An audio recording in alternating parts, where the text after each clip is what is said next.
10th Mathematics, Chapter 1, Exercise 1.5, Question number 6. Let f of x is equal to x square minus 1. Find f of f, second one f of f. So, கவனிங்க இப்போ f of x பார்த்தீங்கன்னா x square minus 1 இந்த மாதிரி கொடுத்துருக்காங்க. இதில் பார்த்தீங்கன்னா f of f first கண்டுபிடிக்கணும். So f of f பார்த்தீங்கன்னா எப்படி f of g of x நீங்கள் போடுவீங்களோ, அதாவது f of gக்கு பதிலாக உள்ள f of g of x போடுவீங்களோ, ஸோ அதே போல் இதுக்கும் போடணும். ஸோ அப்போ f of x. ஸோ அப்போ f of x பதிலாக இந்த x square minus 1 சப்ஸ்டியூட் பண்ணணும். ஸோ x square minus 1 இந்த f of x பதிலாக இந்த f of x பதிலாக நீங்கள் என்ன செய்யணும், இந்த x square minus 1 சப்ஸ்டியூட் பண்ணணும். இப்போ xக்கு பதிலாக இங்கே வந்து x இருக்குல்ல, அதே போல் இந்த x square minus 1 பதிலாக இங்கே x square minus 1 பண்ணணும். ஸோ அப்போது x square minus 1 the whole square minus 1 வரும். இதை வந்து a minus b the whole square formula அப்படி எக்ஸ்பிளைன் பண்ணுங்கள். ஸோ இது a square minus 2ab plus b square இந்த மாதிரி வரும். ஸோ அப்போ இது பார்த்தீங்கன்னா x square the whole square. அப்போ என்னது x square the whole square பார்த்தீங்கன்னா இந்த 2 மட்டும் ஆகும் by the laws of indices x power 4. So x power 4 இப்போ இந்த 2 into this x square into the minus 1. So அப்போ இது minus 2x squareன்னு வரும். minus square into 1. 1 கூட எந்த மட்டும் வேணாலும் அதே தான். ஸோ அடுத்தது இந்த 1 எடுத்திங்கன்னா 1 plus 1. இந்த minus 1 மிச்சம் இருக்குது, இந்த minus 1 இருக்கும். ஸோ இந்த ரெண்டும் சேர்ந்து கேன்சல் ஆகி x power 4 minus 2x square இந்த மாதிரி வரும்.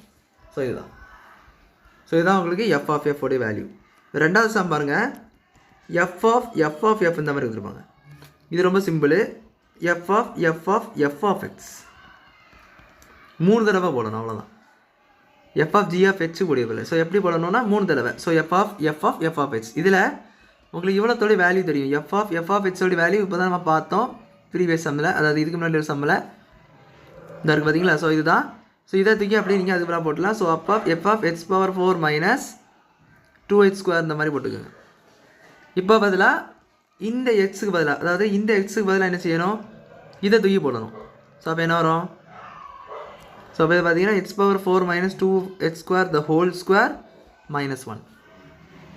ஸோ இதை நீங்கள் a minus b the whole square formula அப்படியே வேணும் எக்ஸ்பிளைன் பண்ணுங்கள். இதே a minus b the whole square formula. So explain பண்ணிங்கன்னா x power 4 the whole square x power 8 வந்துடும். ஸோ அடுத்து பார்த்தீங்கன்னா minus 2 into இந்த 2 into இந்த this term into this term. So இந்த 2 into மட்டும் ஆச்சுன்னா 4. ஸோ 4 பார்த்தீங்கன்னா x power 4 into x power 2 x power 6. First வந்து ரெண்டு நம்பரை மட்டில் பண்ணிக்கோங்க. ஸோ மைனஸ் போட்டுக்கோங்க. மைனஸ் போட்டுட்டு இந்த ரெண்டு நம்பரை மட்டில் பண்ணிக்கோங்க. 4 x power 6 4 கிடைக்கும். இந்த x power 4 x square கூட மட்டில் ஆகும். ஸோ அப்படி ஆச்சுன்னா x power 6. ஏன்னா x power 4 x power 2 மட்டில் ஆகுது. ஸோ அப்படின்னா மேலே உள்ள பவர்ஸ் பேஸ் மாதிரி தான் மேலே உள்ள பவர்ஸ் ஆட் ஆகும். ஸோ 4 + 2 6. ஸோ அதனால தான் அப்படி வந்து இப்போ பார்த்தீங்கன்னா இதை வந்து ஸ்கொயர் பண்ணி எழுதணும். So plus 4x power 4 2 square 4. So அது பார்த்தீங்கன்னா 4x power 4.